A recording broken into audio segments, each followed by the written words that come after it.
pabilhin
yung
Hello,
Hello, good afternoon. Is everyone Hello.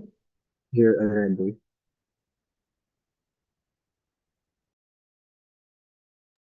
Shall we start now?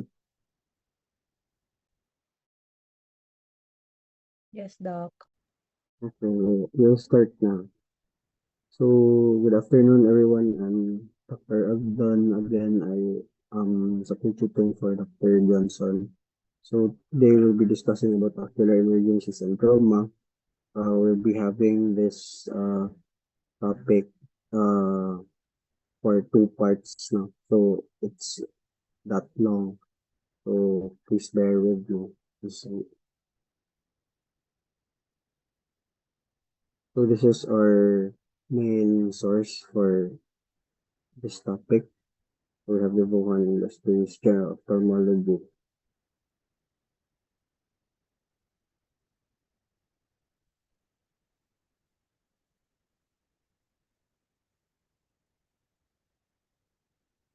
So in every emergency, it's crucial to have a prompt recognition and treatment.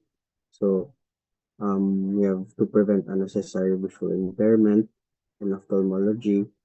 We have to identify the presence of pain, the intensity of pain and the duration of pain, and also presence of visual loss in onset and severity.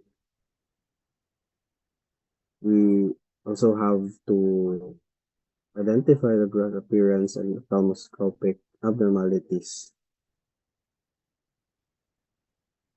So we have true versus say urgent ocular emergencies. In ophtha, we only have around two to three true emergencies. Therapy initiated in minutes, and most most of the rest of the ocular problems are urgent situations wherein they require therapy to be executed within a few hours.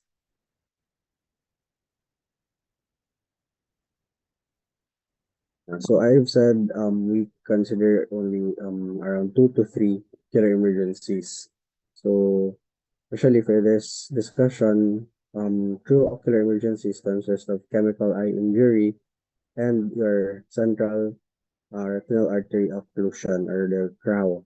But in some textbooks, we also consider the acute angle closure as one of our ocular emergencies. For this discussion only, we'll be discussing two true ocular emergencies. So for chemical eye injury, we have two identified chemicals now for your alkali and your acid chemicals. For your alkali, they causes more damage because they penetrate deeply and rapidly as compared to your acidic substances. They linger in conjunctival tissues and they cause fatty acid saponification. And in turn, there would be destruction of the collagen fibers and damage for hours or days.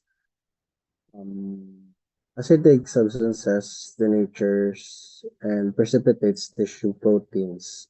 This process occurs immediately and subsequently produces a barrier effect as compared to your alkaline. So there would be no barrier effect in alkali substances. So this prevents further damage because um, the the barrier would protect the tissues from further damage. Okay.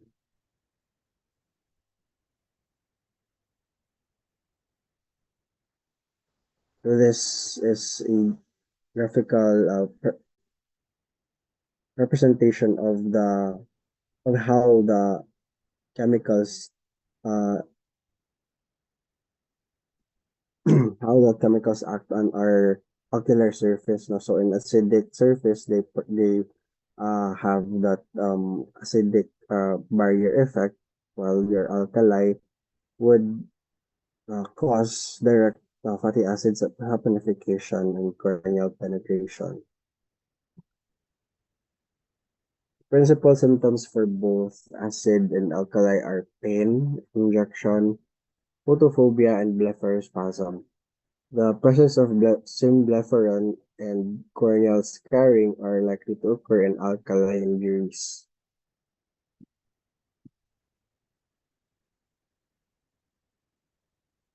Mm. Um, so the pictures shown are of this one, and the top are is your corneal scarring, and the one on the bottom is your symblepharon formation. So this table shows the common chemicals we find. So cement is one of the most common chemicals presenting with chemical eye injury. That's most common um, chemical that we encounter in our emergency setting. More detrimental, no, it's dry cement. Dry cement is more abrasive. It scratches the cornea, while wet cement is a strong alkali. So cement is lime plus your calcium oxide.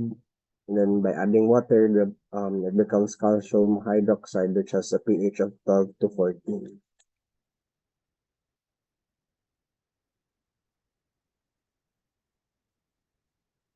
So chemical eye injuries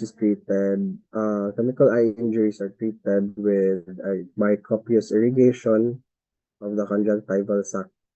Also, uh, before or even before you identify the offending agent, the goal should be treated immediately. So the what should you do is you have to treat it by copious irrigation of the conjunctival conjunctival sac at least 20 minutes and at least using 2 liters uh of saline solution. The irrigation should always be directed away from the affected area. Taking complete history and pee should be done a few minutes after irrigation na, or initial after initial treatment. So don't have to go about the history taking first in cases of chemical eye injury. Also, immediately perform copious irrigation, and then after a few minutes of irrigating, that's a time na we can elicit your history. So the first time we see our patient, ask for the chief complaint, and take a brief history, and inspect the eye, and prepare the materials needed by the patient, then be irrigated as soon as possible. So unless there's an open globe, suspicion of an open globe injury. So if uh, the history, a brief history would tell you that the patient is a suspected open globe injury patient. So you inform the senior and inform your resident so that necessary steps must be done accordingly.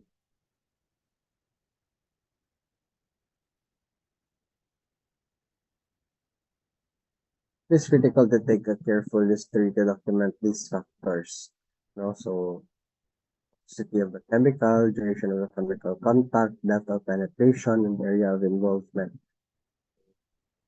When, what, how, or number. The usual history that you take.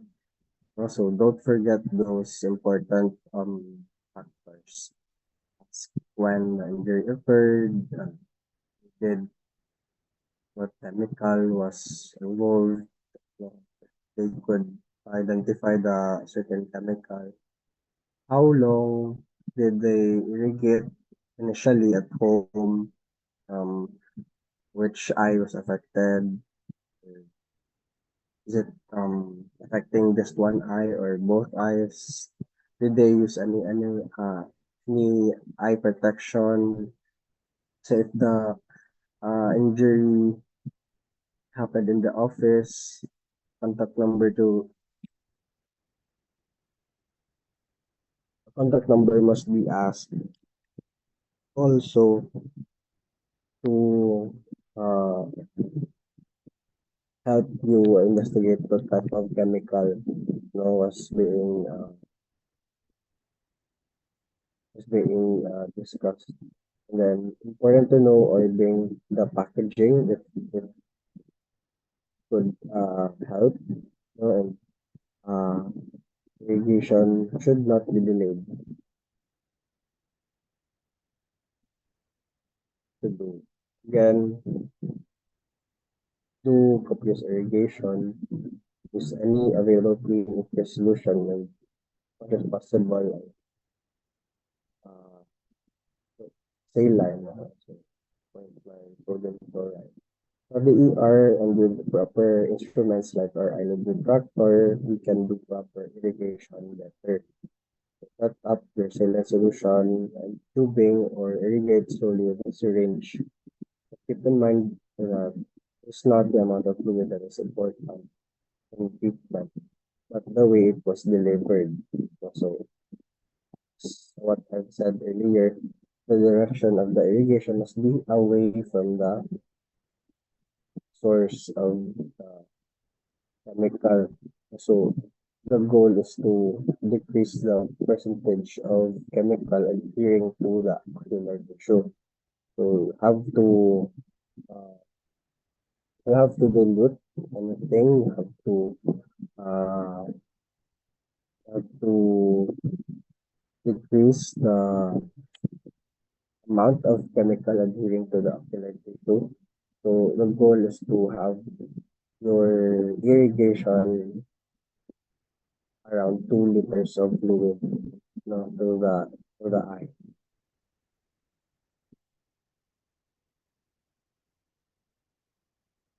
To irrigate all surface of the eye, letting the patient move eyes in all directions. Then you have to ask the patient to move the eyes upward, downward, left, right, and so on until all directions are covered.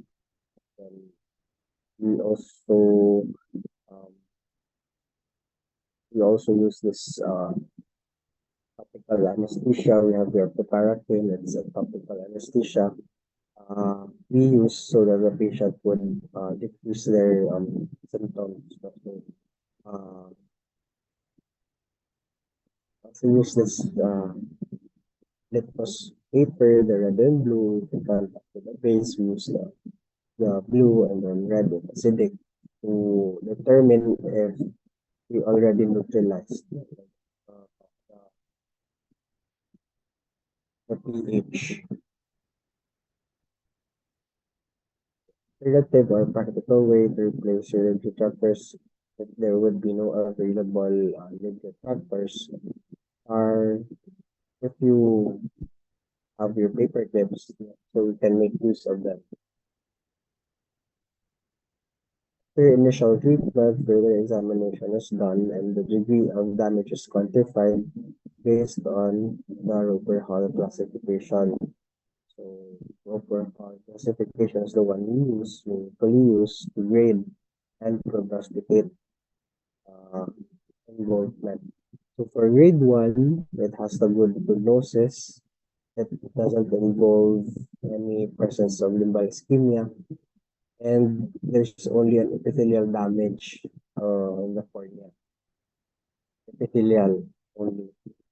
For grade 2, still with good prognosis, wherein there is less than one-third of limbal ischemia, and there's presence of corneal haze, and the iris details are still visible. For grade 3, um, somewhat the prognosis is guarded. The limbal ischemia involvement is around one-third to one-half, and there is total epithelial loss. There's also haze, and the iris details are already obscured. For your grade 4, it's already with a poor prognosis, wherein there is more than half of the limbal ischemia, and your cornea is already opaque. There's no view, or the iris and pupils are obscured now, so you can't view the iris and pupils properly.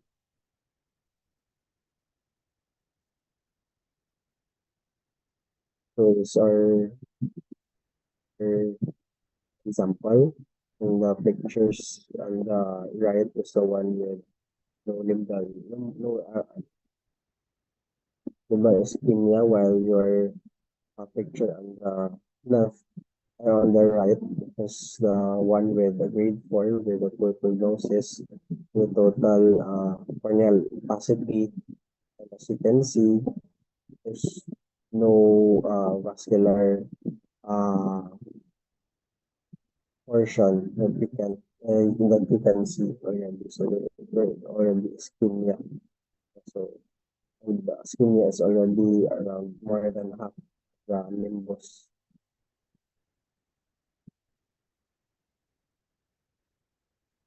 This shows the epithelial damage. So epithelium usually heals around 45 days. So they the picture shows initially a large epithelial damage or ulcer with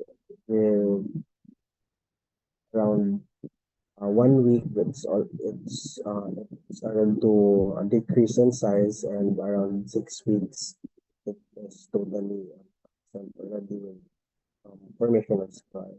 You can uh, notice with the white tissue opacity of the form. Further treatment involves giving antibiotics, encyclopedics, topical steroid to reduce severe inflammation, IOP medications for cases with elevated IOP or pressure. That's with aeroperal pacification, patients who develop conjunctival and corneal burns along with corneal scarring are deemed to have poor prognosis. So surgical intervention now is warranted to do corneal transplantation, grafting, and corneal reconstruction. So get we get corneal tissue from the donor. It's, patient's own cornea is already non-solvable. So primary prevention is that so with regard to the injuries that are at work, we have to think that we have to think for our safety. Also, we have to be familiar with the workplace, be familiar of the materials used, be careful, and be believe with the use of eye shields, so especially for those line of work that involves certain chemicals. Also, in every setting, protective protective equipment must be worn. So going to our next true ocular emergency, we have your central retinal artery occlusion. So this condition presents with a sudden paleness, severe unilateral vision loss, which can range from counting fingers to light perception or even an LP on presentation. This occlusion results to a diminished flow through the central retinal artery, leading to retinal ischemia and infarction.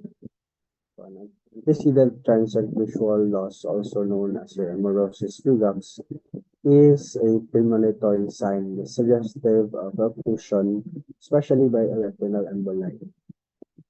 Most commonly, this is caused by a Hollenhorst plaque. You can see here, that's your Hollenhorst plaque. which are cholesterol emboli seen through the ophthalmoscope as yellow glistening crystal at the bifurcations of the retinal artery.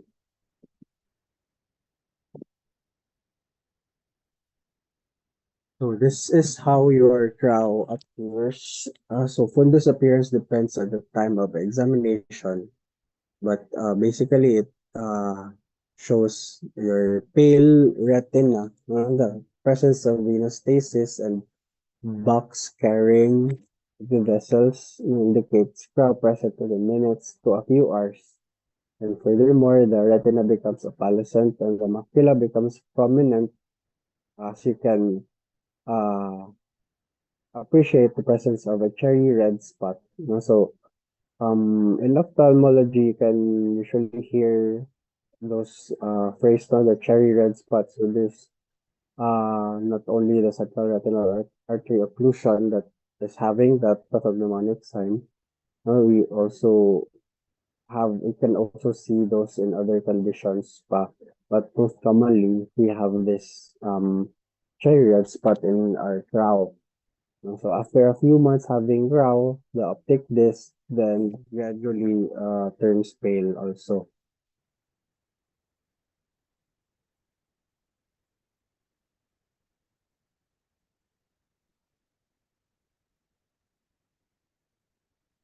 So you can actually appreciate the cherry red spot because uh, the eye has a dual na circulation. We receive circulation from our choroidal, and we also have our retinal. So this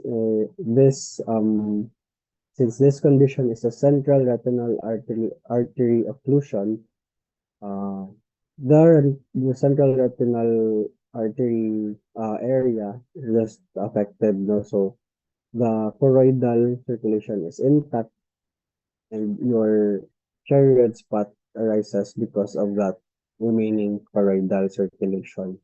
That's why you can observe uh, darker appearance or a red, still a red spot, can still observe a red spot at the center of your macula, surrounded by a pale retina.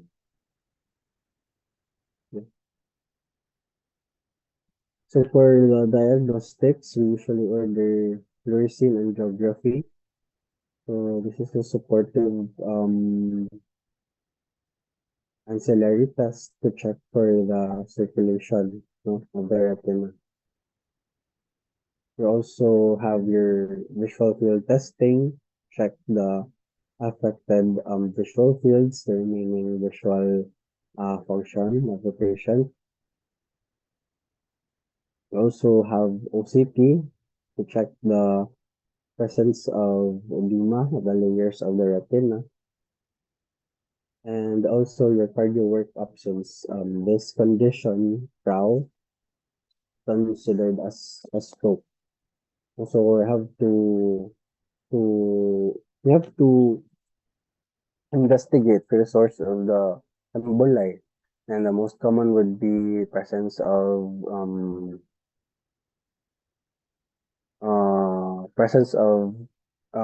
cardiac abnormalities. So,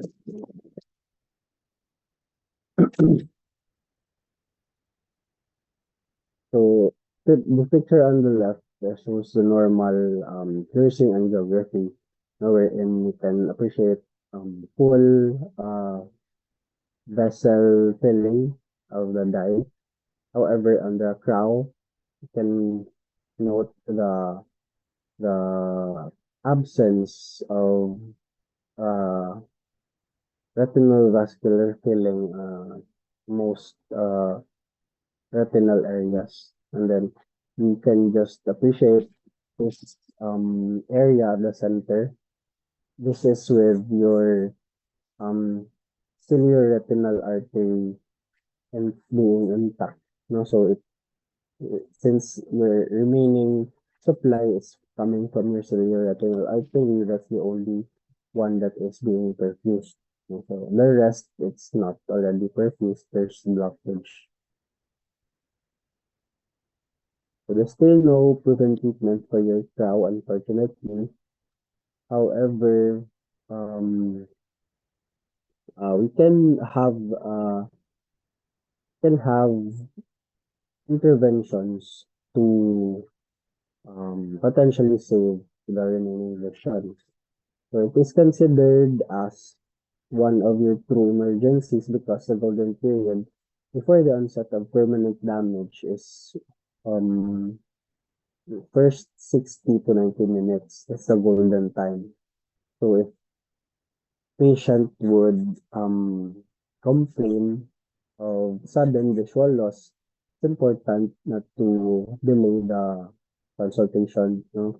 So you have to tell your patients to come to an ophthalmologist right away to investigate further, since you cannot do anything after this golden period.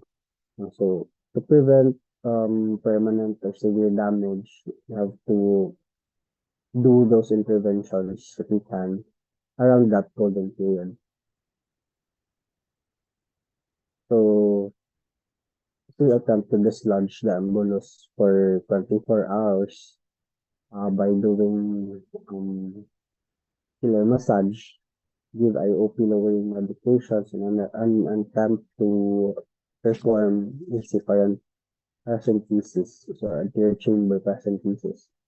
So all these methods will try to dilate the retinal vessels where there's occlusion and dislodge the embolus. And lastly, we refer our patients to an internist for further workup and management of the systemic disease. Again, we consider this condition as stroke. No? So to prevent more devastating stroke event, so we have to refer any crowd case to your IM friends.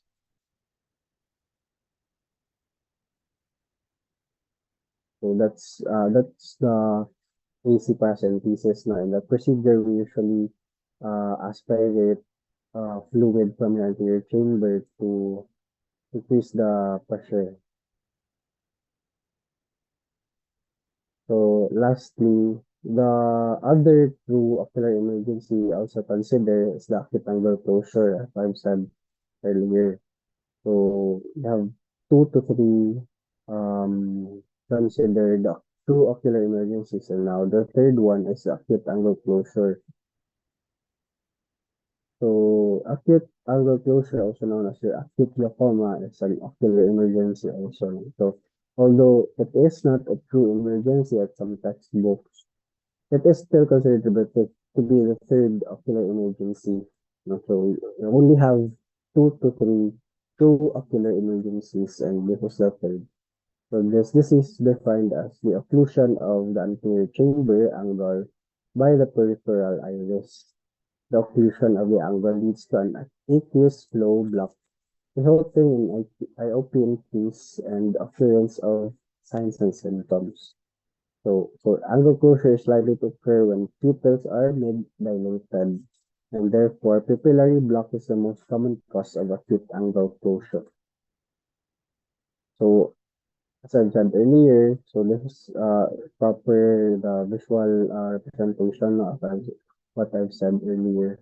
So normally your aqueous humor would flow from your ciliary body flowing out, so there's a space between your lens and your pupil, between your lens and your iris for your aqueous to pass here in your angle in your canal of Schlemm.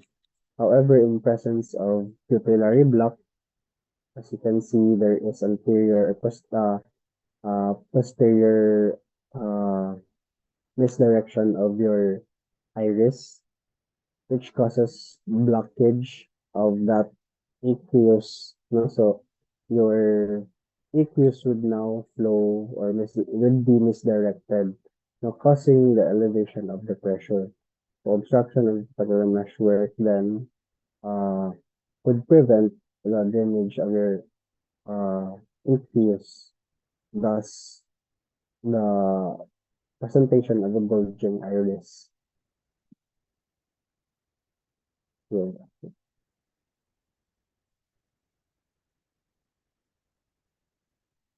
For acute angle closure, these are your symptoms and signs. Usually, the patient would complain of excruciating pain, and some patients would be vague as they would just tell you that there's presence of headache, they are nauseated, they had vomiting, presence of halos, sudden blurring of vision. And for the signs, it's when we see or appreciate a red, teary eye, a hazy cornea, a fixed mid-dilated pupil, and an IOP elevated intraocular pressure around more than 21 millimeters mercury. So this is the textbook na presentation of your acute angle closure, no? So there, that's the signs. So red eye, hazy cornea, mid-dilated pupil, and an elevated IOP. So as I've discussed previously, how to assess the tear chamber depth, we shine a light at the patient's side. You know, so normally we note a light illuminating on both sides, and shallow if there is we note a shadow if there is shallow also nasal. As you can see, the nasal side of the iris is has the shadow.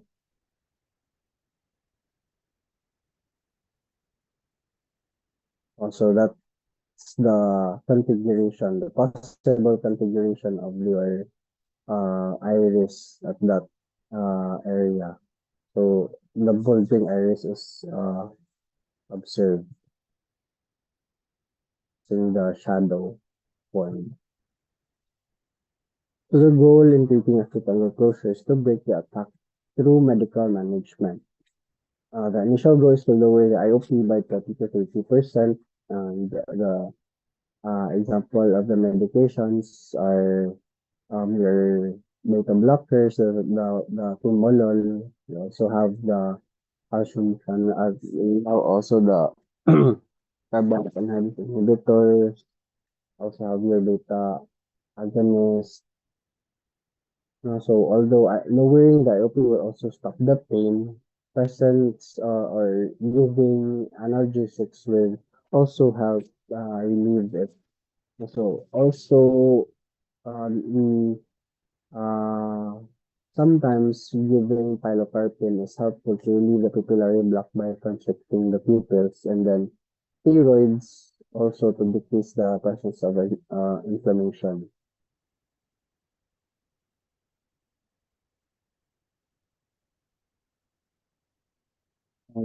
The definitive, after controlling initially with IOP lowering medications from your topical drops, the definitive treatment for acute angle closure is laser iridotomy.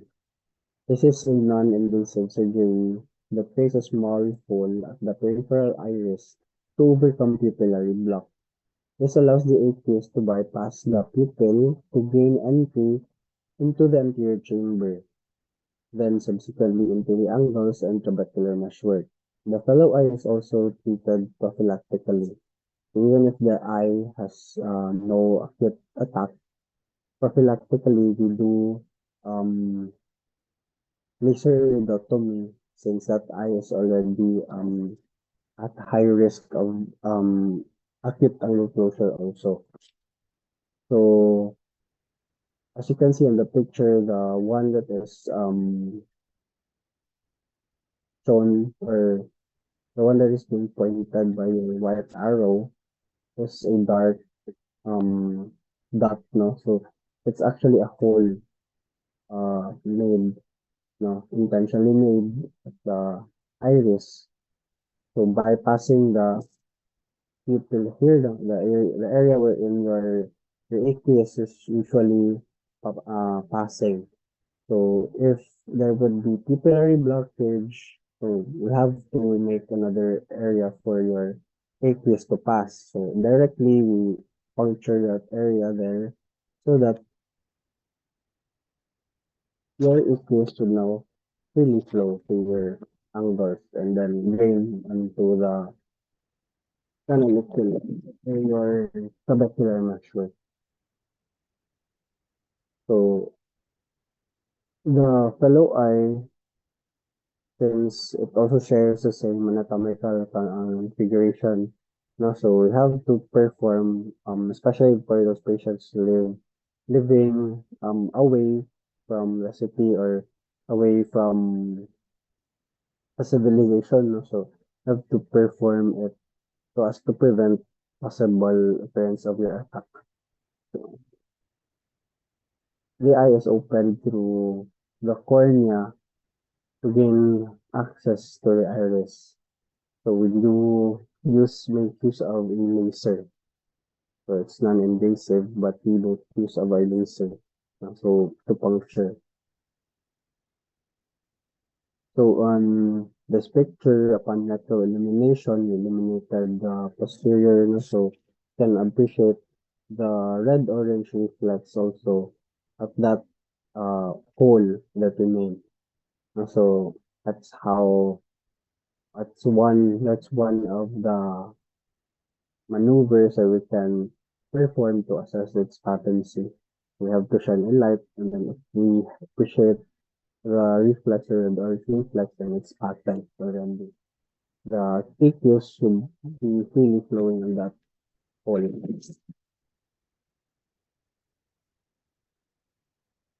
Another another intervention, the one with more invasive, is for iridectomy.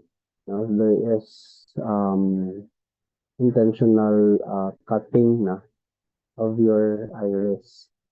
So we access it from the cornea, and then we cut a portion of your iris to leave a somewhat a triangular hole, no, for your aqueous to pass. For your aqueous to pass. Prolonged IOP increase or elevated IOP in cases of acute angle closure may cause inflammation and longer contact time of the peripheral iris to the cornea. Uh, since there is iris bulging earlier that we are talking about, so there's a contact uh, between your peripheral iris and cornea. So that causes inflammation. No? So normally your iris must be fully not be touching your cornea. Kasi since your iris is very sensitive. No? So this would if there would be prolonged contact, from the bulging mechanism, there would be presence of your anterior synetia formation. So this is an irreversible occlusion of the angles, eventually needing surgical intervention. So normally in this picture on the left, you can see the angle structures of the eye using organooscopy. So you can appreciate the lines there, the actually I won't go na lang to the details of the angle structures, but yeah, we can appreciate the Storby's line, the trabecular meshwork, the scleral spur, and the ciliary body band. However, with presence of anterior synetia, those lines are not already appreciated since there is a permanent touching of your iris and your cornea, peripheral cornea. Also peripheral iris and your cornea. So there are adhesions already. So that causes blockage of your trabecular meshwork, thus present increase in ocular pressure, intraocular pressure. Another complication is your uh, optic nerve damage from acute angle closure with healthy nerve.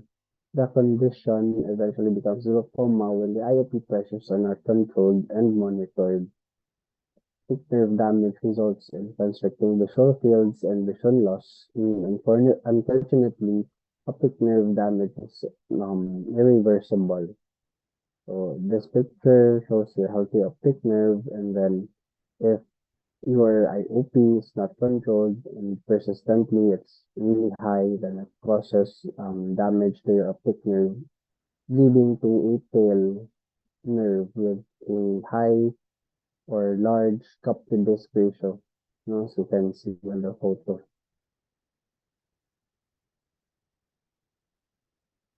So for the rest of the remaining topics, so we are this will be our ophthalmologic trauma na already. So these are near urgent situations.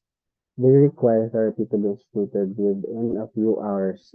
So usually these are your trauma or infections. So the foreign bodies or ocular foreign bodies. Common reasons for ear consult in Soto also. So we have the most common mga metal. We have those construction workers or metal grinders to patients na with small foreign bodies lodged into their corneas. So especially um those metal grinders. The metal, even if the smallest metal being lodged during their grinding, it it would stick to the cornea, even if how irrigation is done, it won't be irrigated away because the metal will stick to the cornea. No. So since symptoms, you will be receiving complaints about foreign body sensation, hearing, redness, blurring of vision, uh, presence of a foreign body. You can see on the sweat lamp or in the gross examination. There's corneal epithelial defect, presence of a rust ring, presence of discharge, eyelid edema. No, so commonly this, mga patients who are metal grinders, welders, construction workers, organic foreign body. Conjunctival versus corneal. No, so this picture shows a foreign body or the metallic foreign body lodged under the conjunctiva and to the cornea. And as I've said earlier, this may not be readily irrigated away, even if you do vigorous irrigation, they stick to the ocular tissue where they initially adhere. So you have to advise your patient to come to an ophthalmologist before any complications would arise. So the location and depth of the foreign body should be evaluated prior to removal, of this um, foreign body. So this picture on the left shows you an optical section of the eye. We used our illumination technique na parallelepiped to check for the depth involvement. So you can observe the metallic foreign body was penetrating not the whole length of the cornea, but it's buried. It's buried somewhat very deep na sa cornea. No? And then it's important we assess the depth because if it involves around all of the thickness of your cornea, then we have to perform the removal on a double setup. No? So we have to do it in an operating room wherein we can perform also repair of the corneal laceration or the corneal perforation. No? We have to close the puncture site.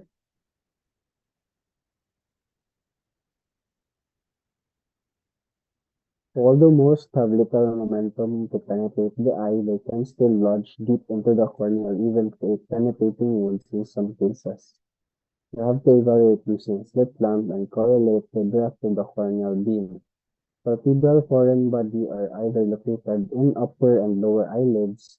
Sometimes they're very small. The use of kerosene to stain the epithelium is too useful. Also, uh, as what we discussed previously, it's important to include on your um, eye examination third version of lids, no, both upper and lower eyelids. The vertical abrasions indicate the superior palpebral foreign body. So if your patient would have those abrasions, corneal abrasions with the use of your piercing stain, you can appreciate that here, like that vertical abrasion, corneal abrasions, and most probably your foreign body is lodged superiorly. So you have to perform eyelid eversion and remove that foreign body causing the abrasions.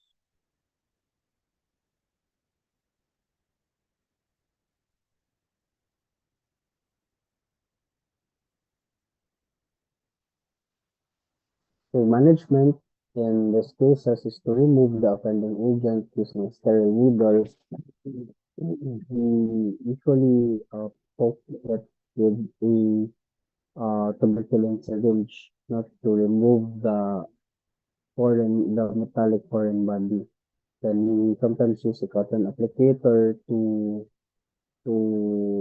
once after we poke it, we then secure it to the a cotton applicator and remove it completely to the eye surface or to the conjunctiva. So a short clip shows how to remove the first one.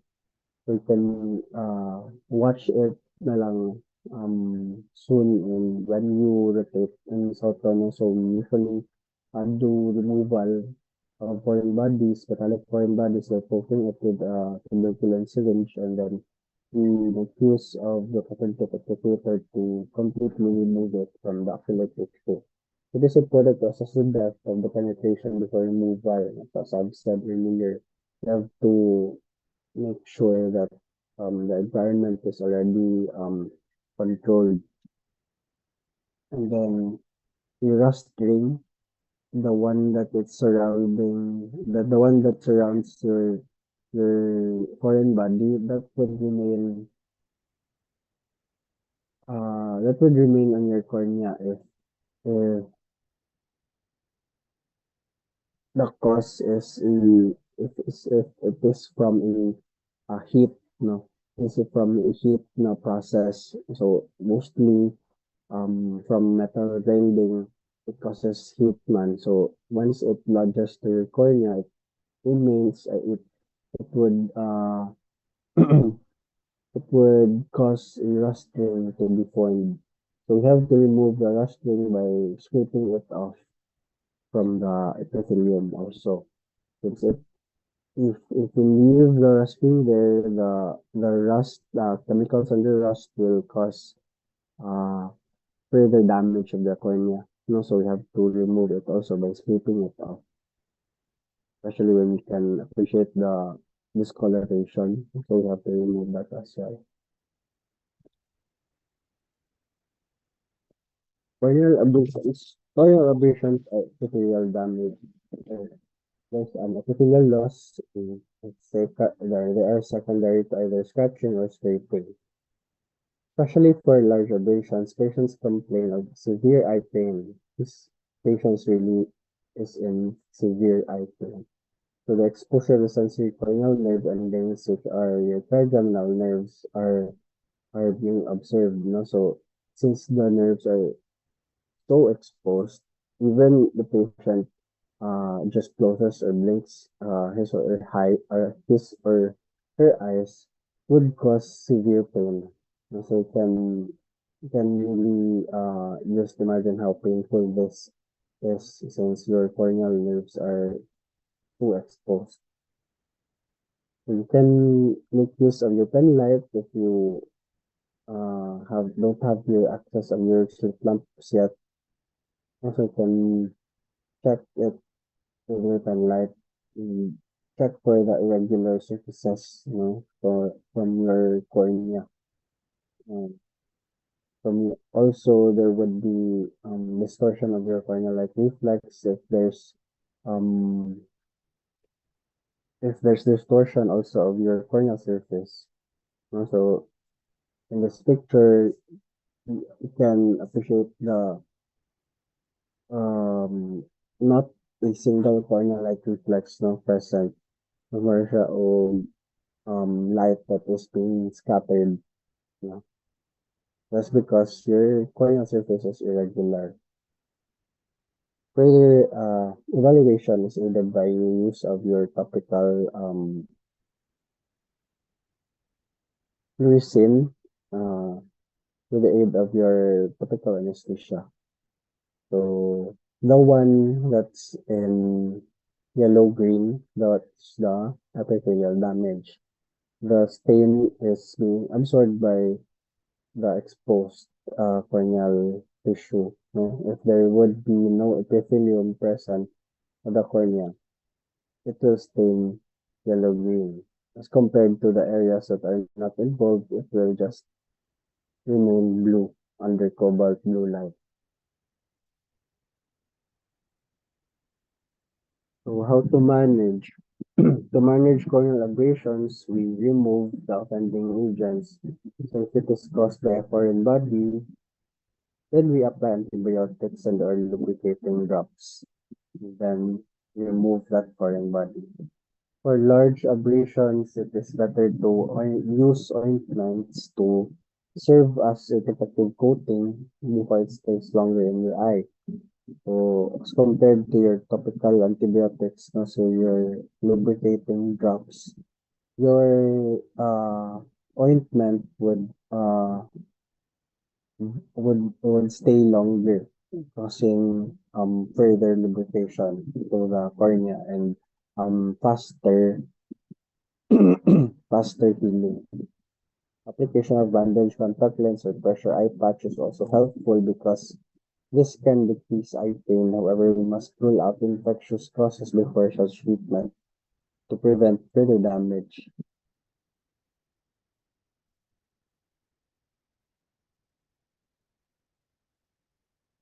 So, corneal neurotrophic corneal ulcer. In chronic neurotrophic corneal ulcer. So, to avoid this condition, we have to all the corneal abrasions should undergo periodic examination to evaluate healing and determine any form of infection. So there should be no use of your steroids or topical anesthetic in these cases. So it's important to assess carefully so that we can prevent having this complication. Another complication that we might have is your microbial keratitis. Since your normal epithelial barrier is already compromised, no, any microorganism can penetrate the eye, causing infection. Would cause causing infections, no. So major cause of visual loss throughout the world, microbial keratitis. Risk factors aside from anesthesia is contact lens wear, ocular surface disease, trauma, ocular surgery.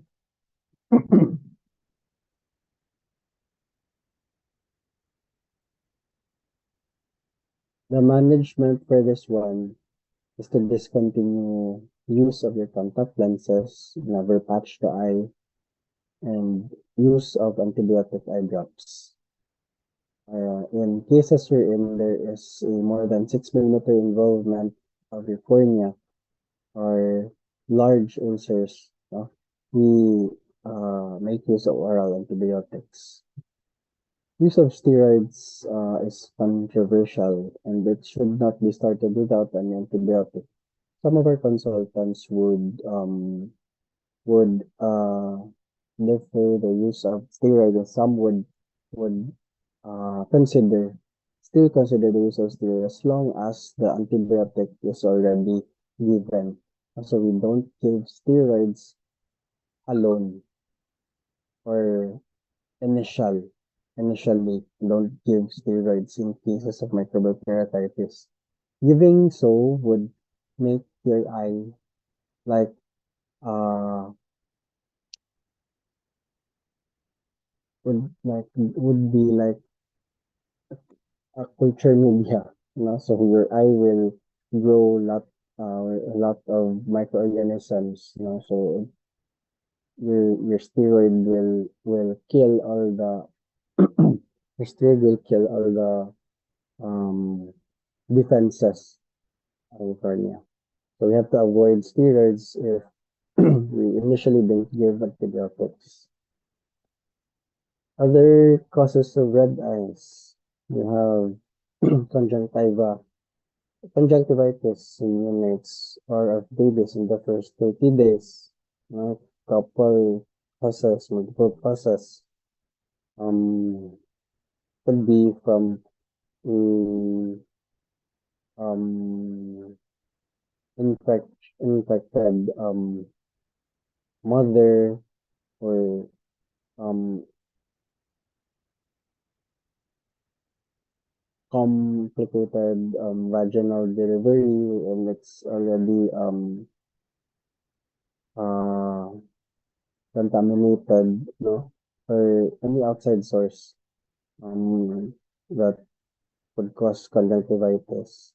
So for gonococcal conjunctivitis, uh, this picture in the middle uh, is your gonococcal type of conjunctivitis. No, it's very the drainage, the discharge is very copious, so you'll be expecting um lots of discharge even after you after you just wipe it.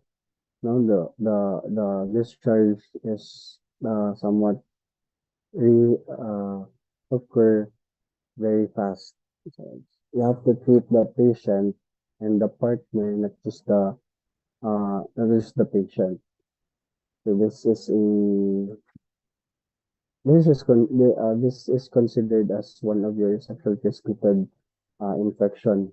So you have to treat the partner as well.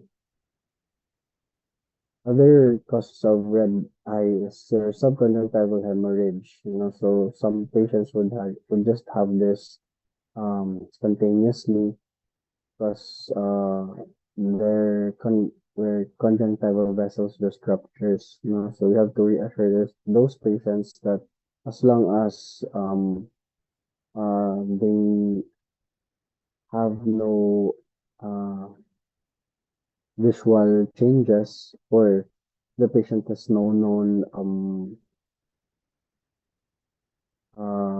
hemorrhagic problems. So you have to reassure that the condition will just subside.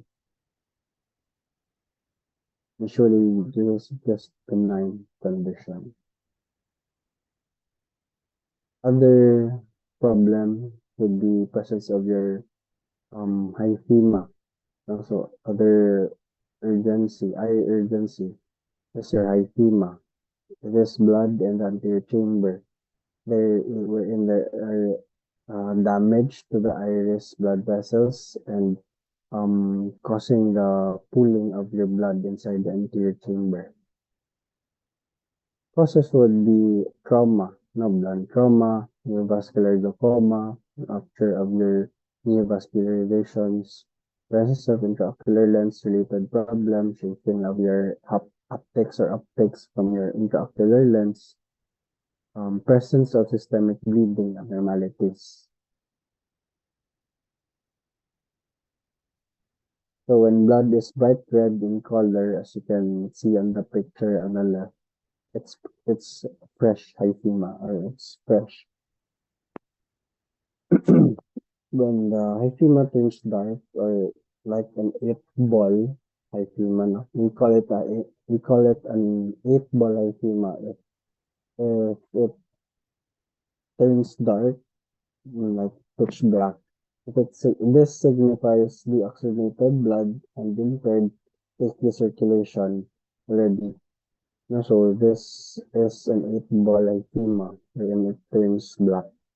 Medyo, um, medyo chronic na and dugay-dugay na siya. What are the common symptoms of hyphema? So there would be ocular discomfort, photophobia, and blurring of vision. So to make the diagnosis of hyphema, there should be presence of blood in the anterior chamber.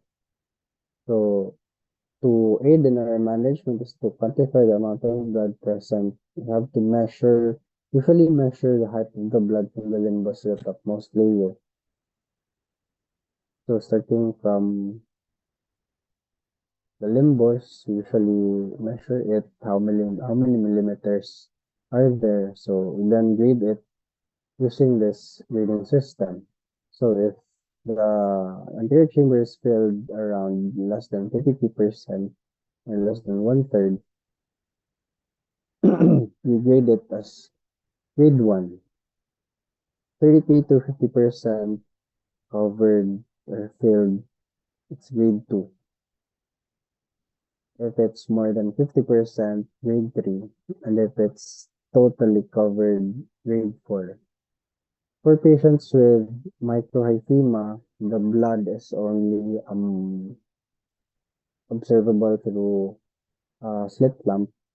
Now we call it microhyphema. There's still blood, but it's in a form of the circulating red blood cells that can be appreciated through slit lamp examination only.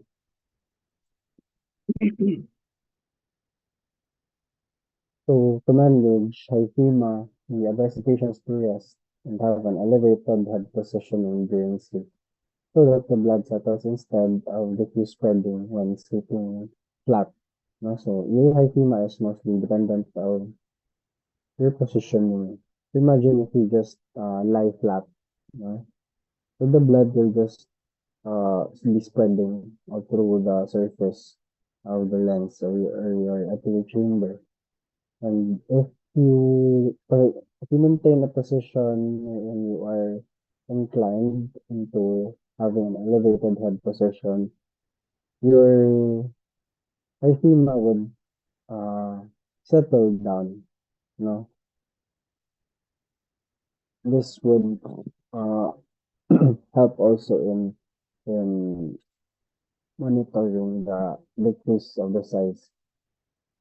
Aside from those, we have to advise to limit physical and strenuous activities and minimize exceeding bleeds. Aside from limited activities, eye protection through eye shields are recommended also. And lastly, we treat the condition with medications. We give cycloplegics to relieve the spasm. We give steroids to decrease the inflammation and the medications for pain control and elevated IOP. We give topical eye drops. We avoid aspirin in these conditions or NSAIDs because they can interfere with blood clotting.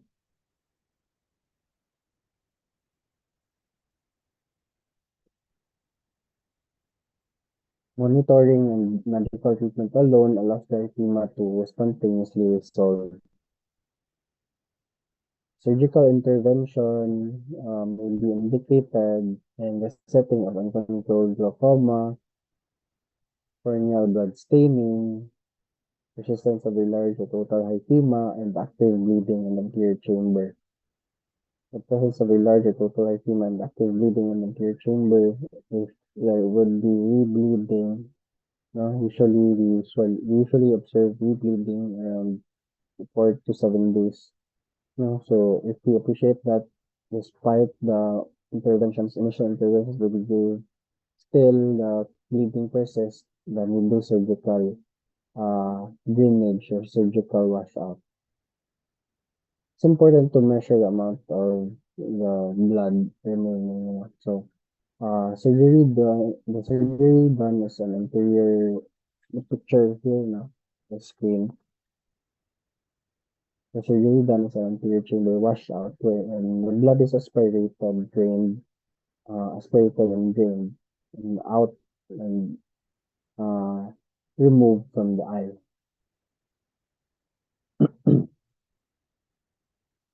So we just resort of this is our last resort when those hyphema are not being controlled or not decreasing in size. So these are your complications, no? So you have your um, corneal blood staining, you have your also your interior synesthesia caused by your inflammation. Your blood is actually the foreign body inside the anterior chamber since it has chemicals, it has iron, it has hemoglobin, it stains onto your cornea, it damages your endothelium, so uh, it should normally not persist in your chamber. So that's why we perform or resort to those surgical intervention not to prevent visual loss, prevent optic nerve damage, corneal blood staining, glucemic presence of glucemic. Yeah. Another ocular urgency are your real eyelid lacerations. Eyelid lacerations constitute a significant subset of visual trauma, which often accompanied by other ocular injuries.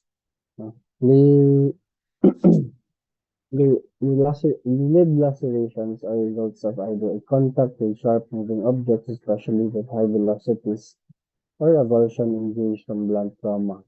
They are classified as partial thickness when it involves the skin and subcutaneous tissues, or full thickness and lid margin involving when it penetrates the deeper up to the posterior surface. Superficial lacerations are managed by direct closure using 6-0 or 7-0 non-absorbable sutures. So as you can see, if you're familiar with the sizes, we usually have those very fine sutures, because your eyelids are very delicate tissues, so you make use of smaller caliber na mga sutures. 6 or 7 or sutures. That way you can minimize the scarring. You can improve the healing, no? Compared to the use of your larger caliber na mga sutures.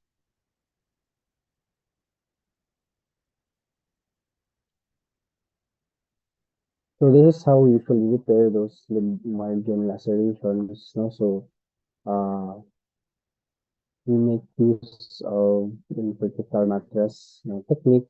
Then the goal of this repair would be the approximation or the position of your eyelids. No? So the lacerated parts would be the goal is to reconnect the parts that are to oppose the parts that are involved or lacerated. Associated ocular injuries include canalicular involvement, orbital fat prolapse. The prolapse of fat from lid lacerations indicate that there is orbital septum involvement.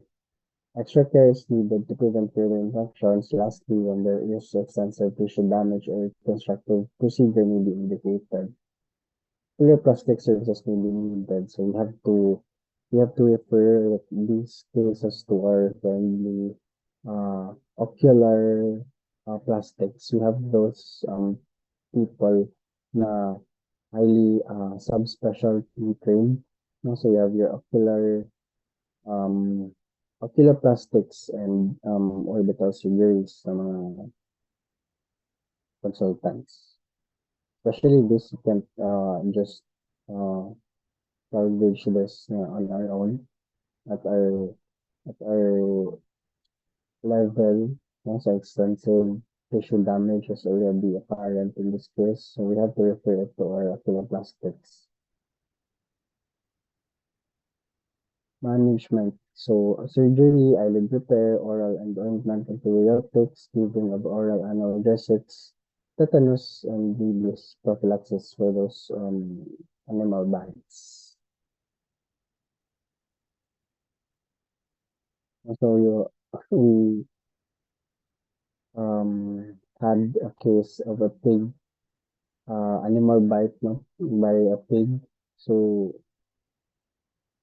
any any animal bite must be given prophylaxis, rabies prophylaxis.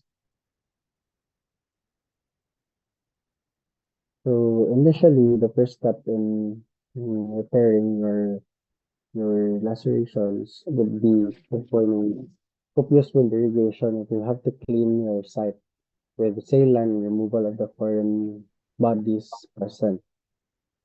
Um, you have to clean the wound with full strength povidone iodine also with betadine and do exploration of the area before closure.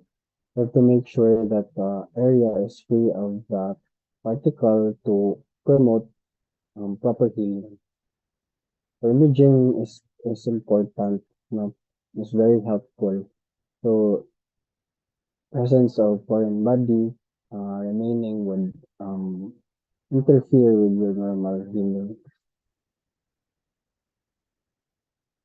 So as you can see in this picture, you have your X-ray or imaging that shows presence of your foreign bodies now lodged on that area. So if you leave that as is, it could interfere with the normal healing process. So complications might arise. Proper wound healing, presence of infection. So there would be a lot of problems if you leave it intact there. Then we also have your penetrating eye injuries. So penetrating injuries of the globe. You have your corneal lacerations, scleral lacerations, and ruptured globe.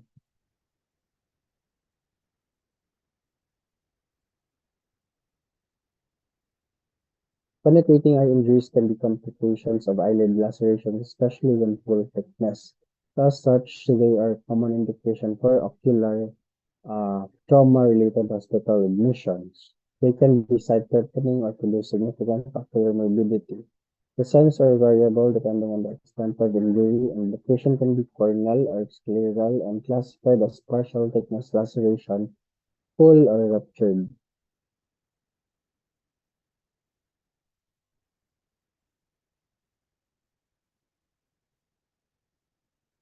So they can be caused by a sharp object or high velocity projectile objects. So inciting uh, would be the inciting object will be lost, or retained intraocularly. So these are different forms of peripheral laceration. For open lobe injuries, intraocular contents are exposed, and then some there is only partial thickness laceration.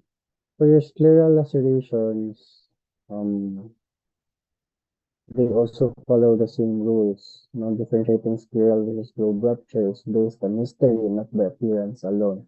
You can have uh, posterior, now you can really see the entirety of the rupture, so you have to differentiate at least the corneal versus your scleral. For your ruptured lobe, usually identified through the following findings. So you can appreciate passive subconjunctival hemorrhage, presence of poor view of affected segment, decreased vision, poor ocular motility, affected pupillary reaction, and hypotonic by digital palpation.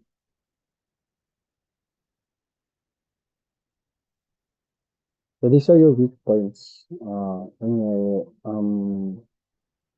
eye. Also, you have your incisions of the previous ocular emergencies and the posterior insertions of the extraocular muscles. There are more obvious globe ruptures. Pictures of your globe ruptures. No? So, picture A, the left one, shows a large corneal rupture with prolapse na, of the radial contents.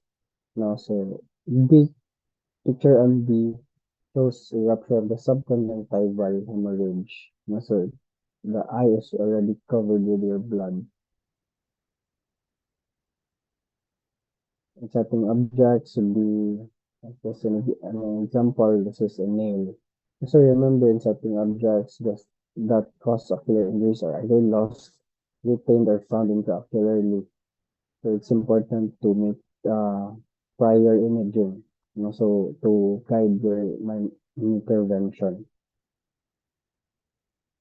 This picture on the right topmost area shows a white fish na foreign body, no, lodged intraocularly.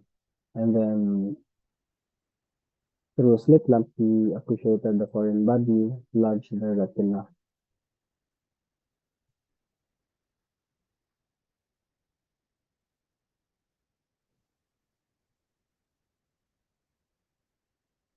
Penetrating ocular injuries. To evaluate this type of injuries, we perform sidal tests picked up for wound or increased with the use of a sterile fluorescent strip. Then there's rapid deterioration of vision in less than 24 to 36 hours, plus a history of puncture, especially the dirty stick, consider Bacillus species as a positive agent. So this is how siders is appreciated. No? If it's positive, you can appreciate again the yellow green uh, stain. You can appreciate the waterfall sign. No? So the water coming out from the aqueous fluid coming out from the eye, it will be staining the yellow green, causing the positive side of test. So there would be flow of fluid in yellow-green color. To manage penetrating eye injuries, first you need to protect the eyes through eye shields or goggles to decrease further damage na to the eye. We provide topical broad-spectrum antibiotics, preferably fluoroquinolones and systemic antibiotics. Fluoroquinolones are the ones that rapidly penetrate your ocular tissue, so we usually prefer fluoroquinolones. Topical cycloplegics are also given and review vaccination and give tetanus and rabies prophylaxis. And lastly, we provide analgesics and antiemetics to prevent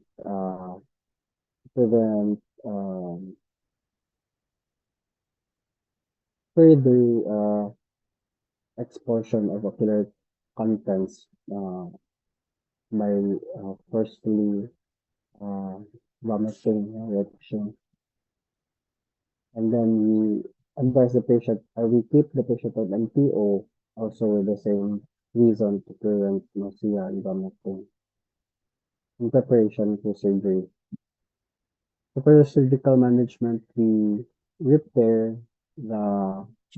we repair the corneal laceration with the use of sutures. So it should be watertight, seal. So the aqueous watertight would mean that the aqueous would not flow out of your eye after the suturing.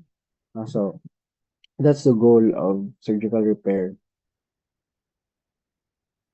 Patients examined frequently post-op for wound leak, infection, recurrent intraocular bleeding, or increase in uh, IOP.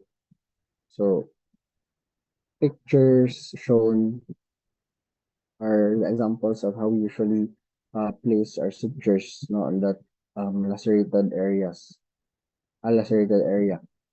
So we make use of 6O, 10O nylon uh, who sutures to oppose the corneal tissues and then reposition clean and viable iris and then remove dirty or macerated or just been exposed to the outside environment for more than 24 hours. Remove ruptured lens or cataract if possible, so as to decrease the inflammation since your cataract is considered as a foreign body if it's lodged outside the lens. Visceration or enucleation for severely disorganized eye and infection with no visual potential. If your patient already had globe rupture or those ruptures that are beyond repair, then the patient is also an LP. No, there's no visual potential already. Then we do enucleation. We remove the eye entirely to prevent infection.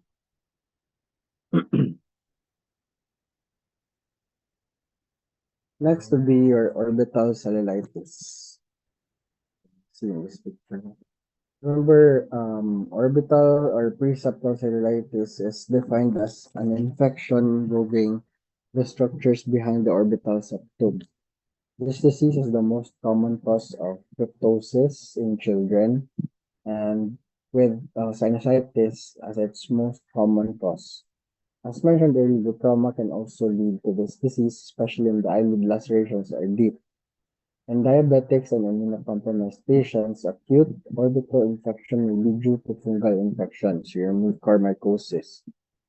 Some clinical findings include the presence of decreased vision, it can indicate development of compressive optic neuropathy.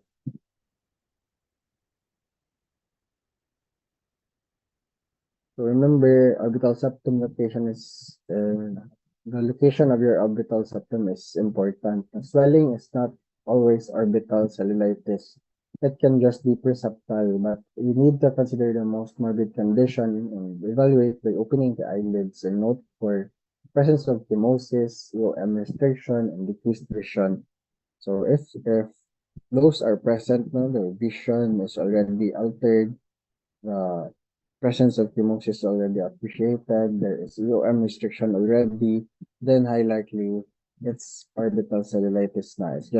It's not your preseptal na cellulitis.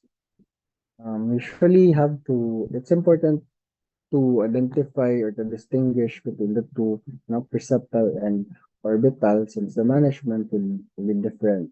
Now, for your preseptal, if oral antibiotics would do, for your orbital, it involves deeper tissues, so it really needs your IV or systemic antibiotics na.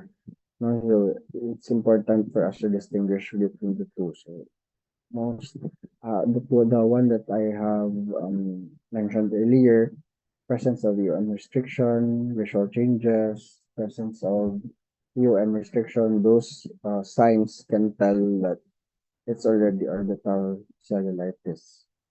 Most feared complication is death.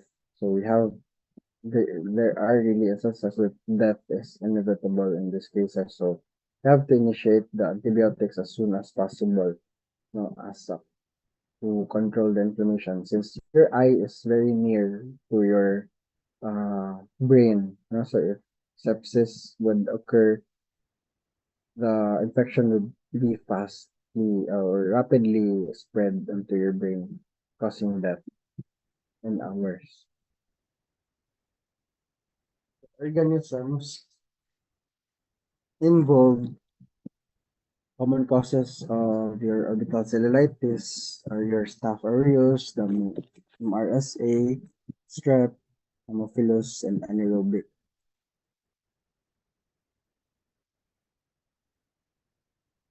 Mm.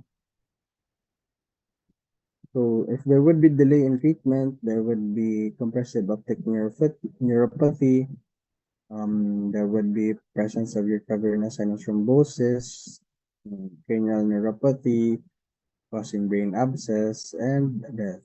So it's important uh, to, to have your treatment initiated early. immediate action. So we have to admit the patients with orbital cellulitis, especially with children. Also have to do blood culture, do your imaging, to delineate the tissues involved, to start broad spectrum IV antibiotics, third gen cephalosporin, Tetrazo, Vanco, Metro, or Finda. And if there's presence of abscess, you have to drain and refer it to an otolaryngologist for initiation of nasal decongestants and vasoconstrictors. So since the sources, since the some source of your orbital cellulitis could be from um your sinusitis, no, so you have to refer it to ENT as well. Orbital trauma, periorbital contusion hematoma. There's another common case in Soto, no, especially in cases um, um, vehicular, uh,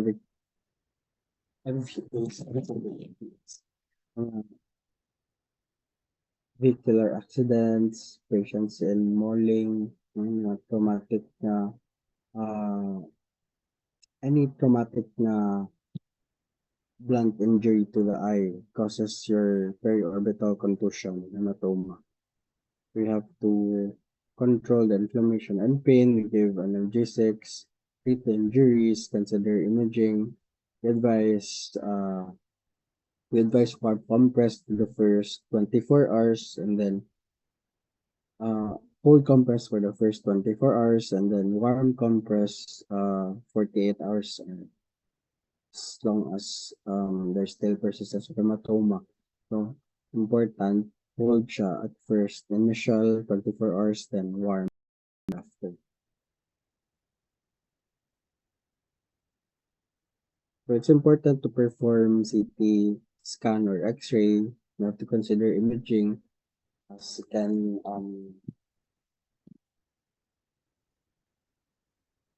observe presence of facial bones or damage to the facial bones and adjacent tissues. Structures can involve orbital contents, intracranial structures, paranasal sinuses, and there is a high incidence of concomitant intraocular injuries. So if you can just imagine if your bone or your orbital bones are involved, it's in uh, near proximity to your ocular contents and your your bones might puncture ocular tissues and most importantly it would puncture the optic nerve causing the visual loss, no? So it's important to consider imaging. And also speaking of those conditions, no, that might be causing involvement of your optic nerve. So there would be traumatic optic neuropathy. So this is relatively uncommon na disease, but common in Soto. We usually have those patients that are uh, having unilateral decreased vision from unilateral trauma, plus can also appreciate presence of relative pupillary defect since there is already uh, transaction or there is already optic nerve damage. No? So there's no clear religion. Even if there is no clear origin, no, despite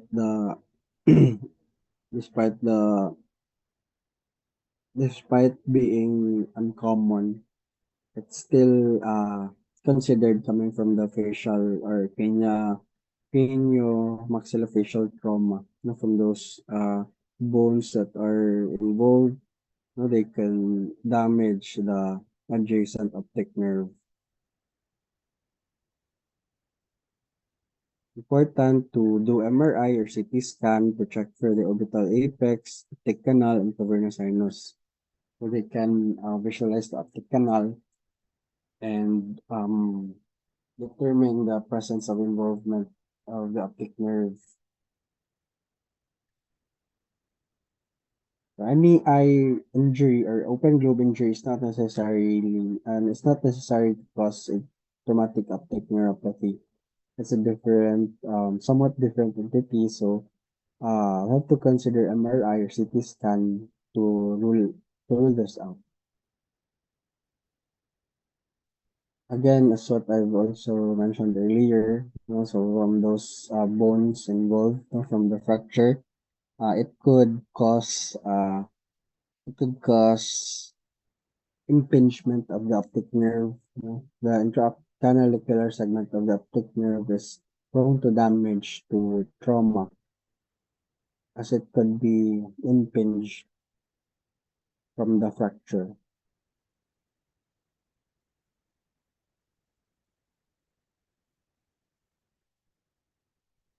So if there is no obvious cause of the nerve damage, it is probably due to concussive head trauma, which shears the blood supply to the optic nerve, causing blindness. Indirect, indirect traumatic optic neuropathy. So corticosteroid randomization after severe head injury or crash trial states that patient may benefit from uh, high-dose IV steroids if initiated in the first 8 hours after initial injury if no comorbidities or traumatic brain injury is present. In this crash trial, uh, important that the traumatic brain injury is ruled out because if in cases that high dose IV steroids are given, it causes further brain hemorrhage. No, so it's important to rule that out first before initiating the high dose IV steroids. No, so crash, that's your crash trial. It's controversial since, as I've said earlier, most of the cases would involve traumatic brain injury. No, so chances are, if given with high dose IV steroids, patients will die from intracranial hemorrhage.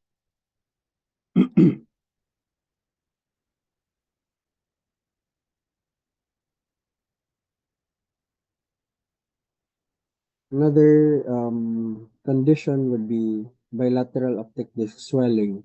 No, so as I've as what we've discussed earlier or previously last Monday, so as graduating or as board certified doctors soon, even if you're not into ophthalmology, you are expected to identify presence of disc swelling through your ophthalmoscopy. So every licensed physician must have uh, the skill to check for optic nerve swelling. So this is your papilledema. It could be specific to an increased intracranial pressure, and if it is caused by your hypertension, there should be a gradual lowering of the blood pressure. So this could also be seen on your diabetic retinopathies or other retinal problems. No, so that's important to assess for your nerve. So can initially check for disc swelling through your ophthalmoscopy. This would require urgent investigation and treatment. So if you if you initially detect this finding, you have to do your timely referral to an ophthalmologist.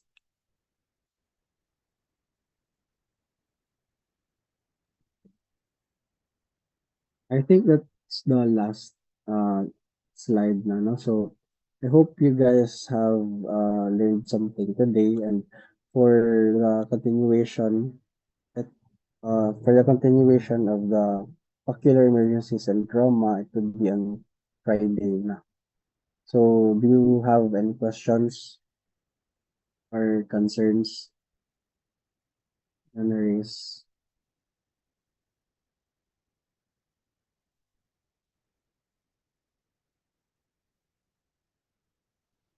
Are you still with me? Yes. Gets re- No gets question so re- far, That's Doc. the okay. Okay, so see you or we'll meet you guys next week siguro. I'll be joining Doc Martin to meet you. Uh, but for now, I'll have to resort sa Zoom lang. So I hope you learned something today and for next meeting, we'll have our continuation sa ocular emergencies and trauma.